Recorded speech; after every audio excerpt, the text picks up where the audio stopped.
This week we have a full moon in sidereal Taurus, and it will conjoin retrograding Mars to almost exactly the degree on Wednesday, December 7th at 11:07 p.m. Eastern Time. So it's in Rohini Nakshatra in Vedic astrology, and if all of that I just said sounds foreign to you or you didn't understand it, stick around. You are listening to the Horoscopes podcast, and I'm your host, Rosemary Holbrook, your friendly neighborhood Vedic astrologer and yoga teacher, training to become a yoga therapist. So this is your yoga practices for the astrological weather. I just shared actually a YouTube video of this morning's Moon Day practice. It's a free practice we offer every Monday at 6 a.m. Eastern Time. You get the recording immediately after if you can't attend live.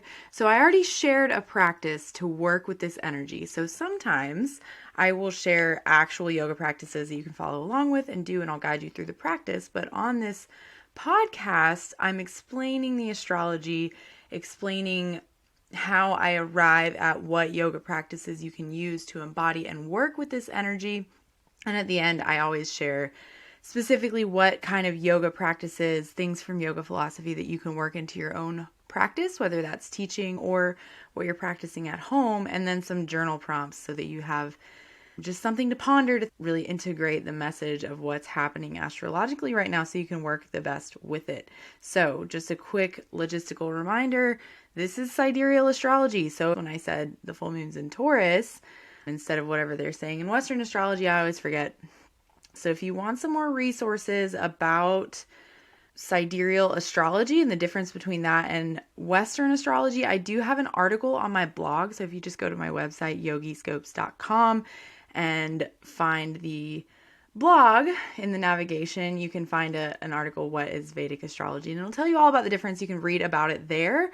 Otherwise, if you are ready and you know the difference, or you don't care and you just want to get your sidereal chart, you can go to yogiscopes.com/chart. And then there's also a super cool free worksheet at the bottom to help you understand your chart off the gate, so you know what you're looking at, because usually when you look at a chart, it seems like a foreign language, but that's the idea. We want to look at what's happening in the night sky and how it might be impacting us. And we do that using our birth chart. And then we just have the yoga practices as a way to really fully embody the energy, to work the best with it, and to integrate it into your life. So stick around to the end for the yoga practices and journal prompts. So I already mentioned that the full moon is happening in sidereal Taurus in Rohini Nakshatra, and it will be conjoining retrograde Mars. So just a couple other quick notes before we dive deep into the full moon. I always like to give kind of greater context of what's happening astrologically, because nothing happens in a vacuum, right? And this full moon in Taurus is different from the last full moon in Taurus because we have different stuff going on with the other planets. So that's why we factor in all this other astrological stuff. So we have Venus just entered Sagittarius on December 5th, which is today, the day I'm recording this. And so when planets move from water signs to fire signs, I discussed this on the last episode, the December Yogi Scope, the concept of Gandanta in Vedic astrology, which is when a planet moves from a water sign to a fire sign, which happens 3 times a year, but from Scorpio to Sagittarius is one of those times. They go through what's called a spiritual knot. So when planets are in their Gandanta point, it is a time that you might be digging deeper into your spiritual knot. So you think about this like a knot in a muscle. Are you making it worse, or are you making it better? And if you can kind of relax and release around that knot during the Gandanta point, you might be able to step forward in a better way of being as the planets move through that Gandanta point. So Venus is there, and Venus is the karaka of, the significator of all things love, relationships, creativity, femininity, all of that kind of stuff. And so Venus is moving through its Gandanta point all week, and during the full moon, Venus will be in that Gandanta point. And that's extra important because Taurus is ruled by Venus. So it's bringing up all things love, creativity, femininity, and are you really showing up in the best way that you want to related to those things? Or at this full moon, can you perhaps think about what's standing in the way of that and what you could release and let go so that you can show up in the way that you want to? And then the other important point to factor in astrologically about this full moon is that it will almost to the exact degree. It's within a few minutes, which is the next number after the colon in the degrees. So it will be at the same degree as retrograding Mars at the peak of the full moon. So while the full moon is happening, the moon will be transiting over retrograding Mars directly. And that's also important because Mars is kind of the opposite of Venus, right? It's this polarity, this masculine, feminine polarity. Venus is all things luxury, sensuality, femininity, creativity. And Mars is all things aggression, ambition, masculinity is Mars. Mars is the warrior planet. So that's just important to know that this sort of dichotomy is happening at the full moon. And then at the moment of the full moon, Mars and the moon will be the strongest planets at that time. Also, it's important to know that Rohini, the nakshatra, which we will get into, nakshatras are lunar mansions. They function exactly like signs. I also have an article about that on my blog if you want to read more about what nakshatras are and how to use them to kind of power up your astrological study. But they're lunar mansions, so they matter a little extra for things happening with the moon. We'll just suffice it to say that. But Rohini Nakshatra is maybe the best. Maybe I shouldn't say it that way, but it's probably the best of the nakshatras, and it's ruled by the moon. So you maybe know, if you study yoga, practice yoga, you might have heard of Chandra before, like Ardha Chandrasana, half moon pose, right? Or Chandra as in moon salutations. Chandra Namaskar, like Surya Namaskar. So Chandra is the moon, and all of the nakshatras, you could read more about this in the article, all of the nakshatras are wives of the moon, according to Hindu mythology, which is where we get most of these astrological archetypes, is from the stories that were passed down by word of mouth in ancient India, which form Hindu mythology, which is where this stuff comes from, basically, in a nutshell. And Rohini was the favorite wife of the moon. So all nakshatras have a ruler, similarly to all signs have a ruler, right? Like I mentioned that Taurus is ruled by Venus. So just everything about this full moon that I've mentioned so far, like Venus being Gandanta and Sagittarius, the full moon is happening in a Venus-ruled sign, in a moon-ruled nakshatra, and it's conjoining a retrograde Mars, while also, just a side note, don't get too in the weeds about all this, but while also Rahu and Ketu are in Venus and Mars ruled signs. So pretty much everything happening while Rahu and Ketu are in those signs. I've mentioned this on several episodes, and I don't want to go into that deep of an explanation of it every single time, but until next November, this whole masculine feminine kind of dichotomy, everything Venus and Mars do is just a little extra important, a little extra poignant, a little extra potent, while Rahu and Ketu are in Venus and Mars ruled signs, which they will be until this time next year. It's like late October, early November of 2023. And I have that date written down on the 2023 planner, which is coming out probably sometime this week. I'll release it to the members, the folks that are in the Horoscopes community membership. So you can get on the wait list for that, or you can also, if you get on the wait list, I will send out a special deal, I've decided, for the yearly planning workshop, which is where, so you can buy the planner itself if you just want the dates and the workbook portion, or you can sign up for the workshop where you will get the planner as well as the workbook for the workshop. And then it also includes a yoga practice. So you can find all of that at yogiscopes.com/classes if you want to sign up for the workshop.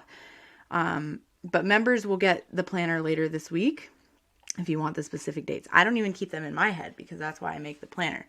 So anyway, as I was saying, back to the full moon. Everything masculine and feminine is kind of being brought to the forefront right now and will continue to be for another year, is kind of what I was getting at. But then at this full moon, it is, as I've also been describing, Rahu and Ketu were, until March of this year, they were in Taurus and Scorpio. So we've just had a new moon in Scorpio where I asked you, what is your relationship with intensity? Do you have a easier or harder time getting into intensity or staying in it, or getting out of intensity? Are you kind of always intense and you can never settle? Or are you you could use a little fire under your ass, right? Like that was the new moon in Scorpio question, which is the last, portion of this moon cycle. And now we have a full moon in Taurus. And I mentioned way earlier this year, if you've been around for a while, that while Mars was retrograding in Taurus and we'd have this new moon in Scorpio, is kind of a time to reconcile all of the things that you've been working through since 2020. Like, think since the pandemic, that's when Saturn moved into Capricorn in early 2020, and then we had Rahu and Ketu. So these are sort of the karmic indicators in Vedic astrology. Saturn, Rahu, and Ketu especially. I mean, all planets to some degree represent your karma, right? Like, that's the whole idea. Your birth chart, everything in your birth chart is your karma. But the slower moving planets are like where we really work through our karmic baggage, is wherever the slower moving planets are.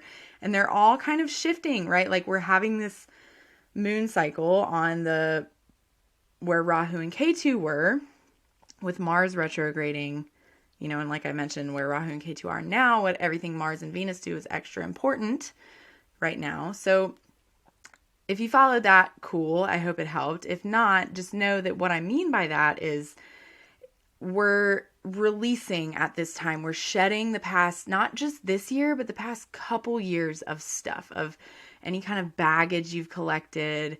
How do you want to step forth into the next cycle? So really we'll worry about, there is a new moon around the winter solstice, which is also, that's like kind of the return to the light time here in the Northern Hemisphere. It's the shortest day, so the days are only getting brighter from there. So the new moon and that winter solstice, that's why I put the early planning workshop then, because it really astrologically made sense for it to be then with the sun in Sagittarius, like I described what that would be like on the December Outlook episode. But anyway, it's right now an important part of the process. Like, if you have a greater vision for your life and you want to step forward into that vision and like be that person and do the things, you have to integrate and you have to release the things that are not that, right? And so this full moon is a time for that. And so when we start to look at what a full moon represents or how we can work with the full moon, like I mentioned, we look at the archetypes of the sign and the nakshatra where it's happening. So at a full moon is when the moon and sun are completely opposing each other in the sky. So we have, at the time, the sun won't be in Sagittarius quite yet. It's still in Scorpio. It's moving into Sagittarius next week. So the moon will be in Taurus. So if I could say one keyword for moon in Taurus, important point to note, moon is exalted in Taurus. So it does extremely well there. And I think that makes sense with, like, Taurus is ruled by Venus, which is the karaka of femininity in some ways, right? You could almost think of Venus as like the maiden archetype, and moon is like the mother archetype. So they're both archetypes of femininity, which is why the moon does really well there. It's a very nourishing placement, moon in Taurus is. And then, so if I could say one keyword, or I guess key phrase for moon in Taurus, it would be steady emotions. So that might be it might be that if you have moon in Taurus in your birth chart, that describes you, perhaps. But for the full moon in Taurus, we want to think about what could you release, right, at full moons. So full moons are a time to release. They're also a time to bring things into fruition. So with Mars retrograde with this full moon, it might be that you're kind of realizing everything that you've been working with. And I mean realizing in a sense of like bringing to fruition everything you've been working with for the past couple of years. You're like stepping into that way of being so you can release, everything you've been working with, so you can just integrate it into your being. That's kind of the idea at the full moon. So what have you been working with related to your emotions and emotional regulation and cultivating that sense of steady emotions? So what I want to really point out there is homeostasis, right? Like, we have this idea of homeostasis. I've noticed that nervous system regulation has become this sort of buzzword among influencers. That's just something that I've noticed. And that's kind of what I do. That's what I talk about. That's what I did research on yoga for trauma. So a lot of it is around nervous system regulation and how that relates to emotional awareness. So just know that's the lens I'm coming from. But I want to point out that, okay, let's back up, rewind. Taurus is the second sign of the zodiac. So it has connections to some of the same archetypes and ideals that the second house does. So if you think about diet, speech, finances, assets, early family life. So think about how all of those things relate to your emotions. Are you an emotional eater?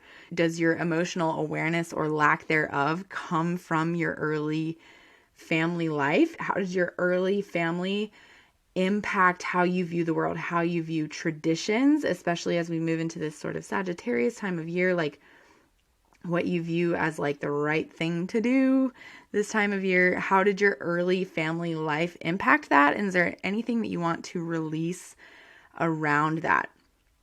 So I just wanted to point that out before I get back to talking about this idea of homeostasis and what makes our emotions steady. If we are able to find a steady emotional state, that might be hard, right? Like, so that's why I mentioned the journal prompts for the most recent new moon. What's your relationship with intensity? I'll go ahead and give you an idea. One of the journal prompts for this full moon is what's your relationship with stability, and sort of the same idea. Are you stuck in stability, which would kind of play out like being stuck in a rut?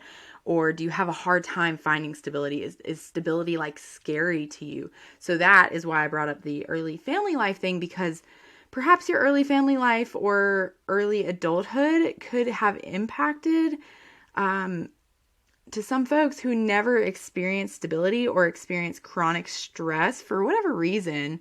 Lots of reasons you could experience chronic stress, like growing up in poverty, being from a marginalized community, having a stressful job, whatever it is, any of those reasons you could have found yourself or been born into chronic stress. If that's your natural state, then a state of calm is going to feel scary. It's going to feel not right to you. So that's why this full moon is like bringing up what's your relationship to stability is really the main question.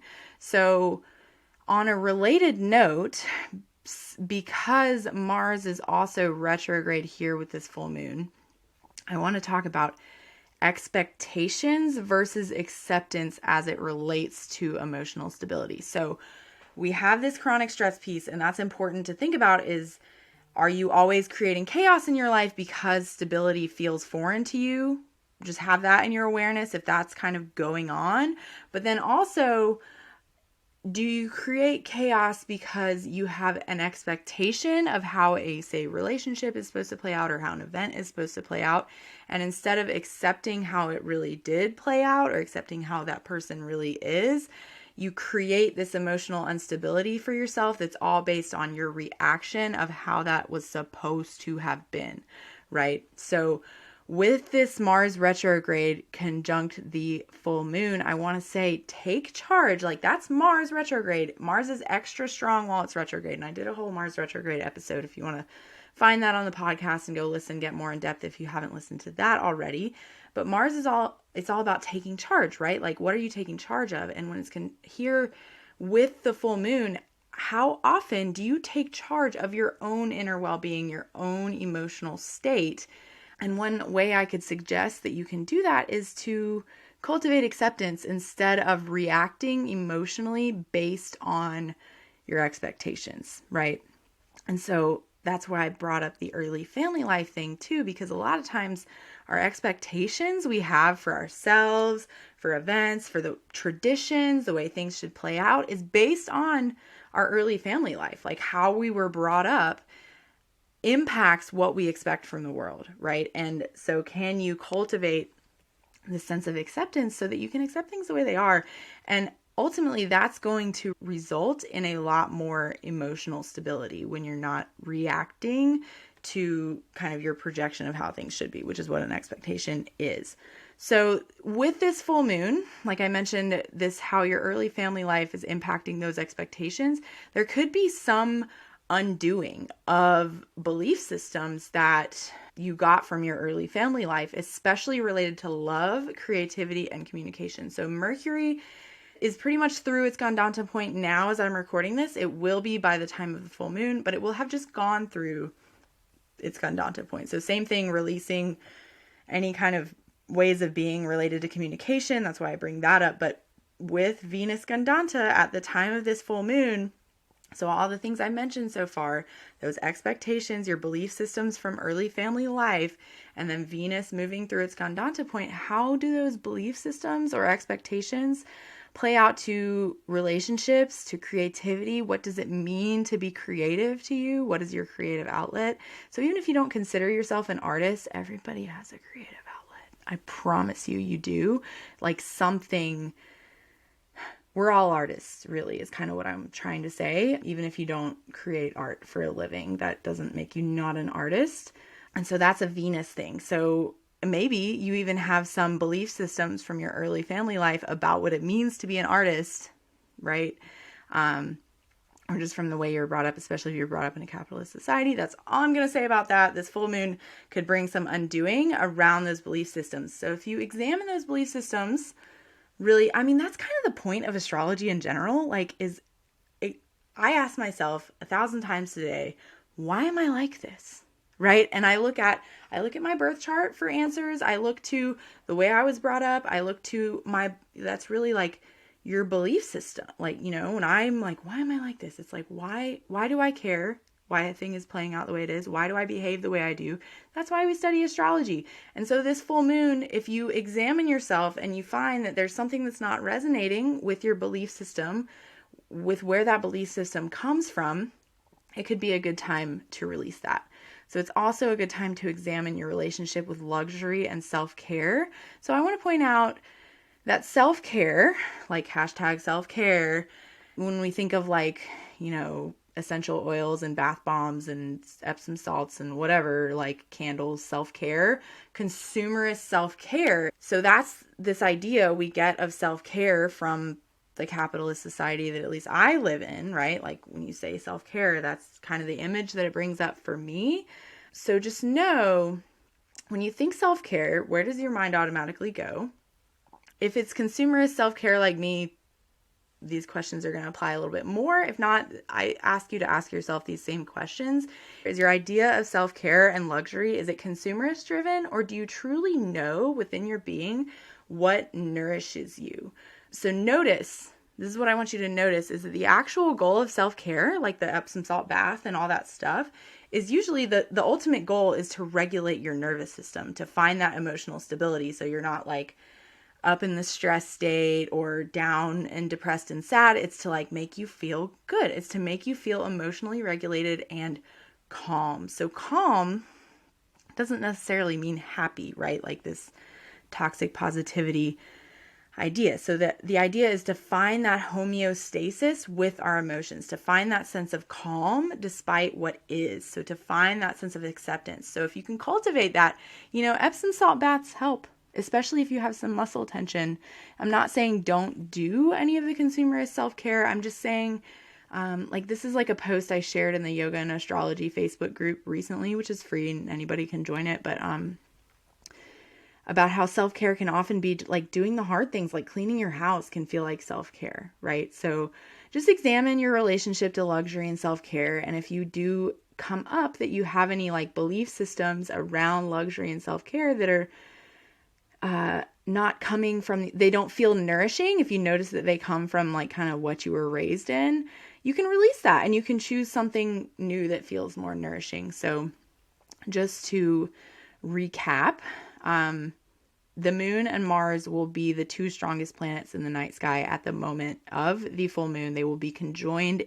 Retrograding Mars will be conjoined with the full moon in Taurus, in Rohini Nakshatra, in Venus ruled Taurus. So it's kind of everything about masculine and feminine, examining your relationship with luxury and self-care, cultivating acceptance over expectations, and also noticing how your early family life impacts your view of maybe what means to be masculine or feminine, right? Or your expectations for the world around you, your expectations for relationships, creativity, love, all of that kind of stuff. So yoga practices to work with this are root chakra work, which I released a practice on YouTube this morning. I linked it in the show notes for the podcast, and I will try to do the thing on YouTube. I don't know. I'm new to YouTube. I'll try to make it pop up or something so that you can easily find it. So you can do that. It's a 10-minute movement, 10-minute guided meditation. So the whole thing, the whole video, including me running my mouth at the beginning, to tell you what it's about is about 25 minutes. So it's about 20 minutes of actual practicing gentle movement. You don't need any props with it. If you want to see an example of this in action, root chakra practice to connect with your base, to connect with what it means to feel supportive, connect with your feet and your seat. The words I like to say with the root chakra, right? Like everything, feet and seat, your connection to stability, right? That's all root chakra work. And then so moon salutations are a little bit extra indicated at this full moon. So Chandra Namaskar, like I mentioned, you can always do moon salutations instead of sun salutations on the day of a new or full moon. You can do moon salutations anytime you want to connect to the lunar energy. But like I mentioned, everything about this full moon is femininity with that little flare of Mars retrograde being conjunct. So it's like feminine moon in feminine ruled sign in feminine nakshatra conjunct the most masculine planet there is. So yeah, moon salutations are a little extra indicated, especially if you could use some cooling in your life related to that Mars retrograde. And then Pada Bandha, if you know that, Pada Bandha, I actually kind of cued it a little bit in the practice. If you go watch the yoga practice that will be linked and do it, it's connecting with your feet. It's the foot lock. Like you might know Mula Bandha. You could do Mula Bandha too to connect to your root. But especially practicing Pada Bandha in like standing poses, we'll do some of that in our Wednesday practice, which you can also drop into, or if you sign up, whether you're a member or you drop in, you will get the recording after. Even if you can't make it live, it'll be automatically sent to you. And then our journal prompts, I started to allude to these already, but what is your relationship with stability? Do you have more trouble finding it, maintaining it, or breaking out of it? Like, do you feel like you're in a rut, like you're a little too stable, right? Or does stability feel unsafe to you, so you create chaos when you experience a little bit of stability? And the next question is, what makes me feel most nourished? So that's that question I asked about, what's your relationship with self-care? Is it this consumerist driven? Where did you get your idea of what self-care is or what it means in your life? And then once you figure that out, not just where you got the idea, but what actually genuinely feels nourishing to you. If it is Epsom salt baths, fine, whatever. Like, I'm not here to tell you what it is, but once you've landed on what makes you feel most nourished, it could be lots of things. The next part of that question is, how can you tap into that when you need it, right? Like, how can you work that into your daily life so that you can feel nourished and give from this nourished place on a regular basis so that you can really, create the life that you want to create. So, and I should have mentioned this sooner, but that's what Rohini Nakshatra is all about, is creation and fertility. So go out there and make your dreams happen. Thanks for being here. Check out that practice, and I'd love to see you in the membership. Sign up for the waitlist if you want a little special deal to get. Only folks on the waitlist for the membership are going to be able to join the membership. Otherwise, the membership will open to the public in January. But if you're on the waitlist, I'm going to send y'all a special little time to join before the workshop if you want to come to the yearly planning workshop.